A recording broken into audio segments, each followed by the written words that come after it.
The City Press editor says she is deeply sorry about the offence caused by displaying the controversial painting The Spear, and the DA is hoping it's the end of the road for sidelined crime intelligence head Mdluli, following news that he's been suspended again. Ambosisiwa Khatebe with the latest news update.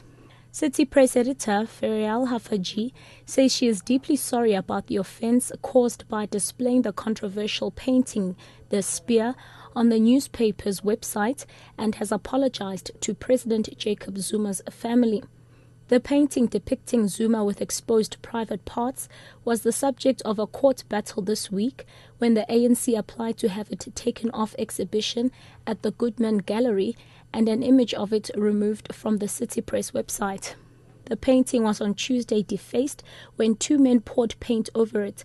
Speaking on the media at SAFM show this morning, Hafaji had this to say. I've written a letter to Duduzile Zuma in the paper this week where I would be a deaf and blind South African not to have understood the hurt that the 2 weeks has brought to the fore, like Justice Malala writes in the Sunday Times this morning. I am apologizing for the hurt and offense caused. It was entirely unpredictable from the publishing of an art review. I would say entirely unpredictable.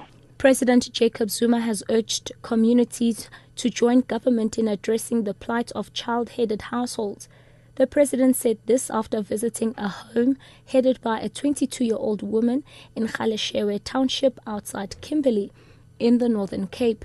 The president is in the province to launch Child Protection Week. The week-long campaign seeks to advocate for the protection of children and to promote the rights of children as articulated in the Children's Act. Addressing the media, Zuma said he was touched by the story of a young orphaned girl he just met. So it has been a touching story.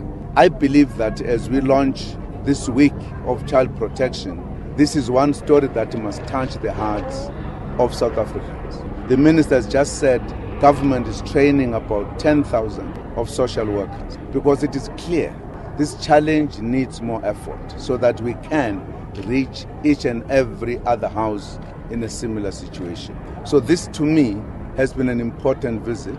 One, to say here are the kids in a destitute position but who are standing on their own. Re-elected National Union of Mine Workers President Senzeni Sokwana has called for unity within the trade union's ranks.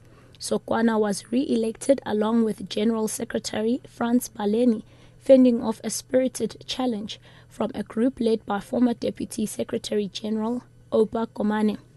The election was marred by allegations of dirty campaigning, bribery and illegal telephone interception. It's speculated that Sokwana Baleni's win will tilt the balance of forces within COSATU in favor of a group that supports President Jacob Zuma's re-election to the presidency of the ANC.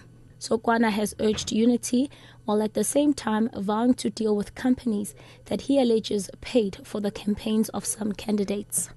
And lastly, the Democratic Alliance is hoping it's the end of the road for sidelined crime intelligence head Richard Mdluli, following news that he's been suspended again. Mdluli's appointment has been embroiled in controversy. He's been investigated for the alleged abuse of a secret slush fund and has also allegedly been linked to the death of his former lover's boyfriend, Oupa Ramokgebe, in Vosloorus in 1999. The DA's Diane Carla Bernard has commended Acting Police Chief Nhlanhla Mkhwanazi on the move to suspend Mdluli.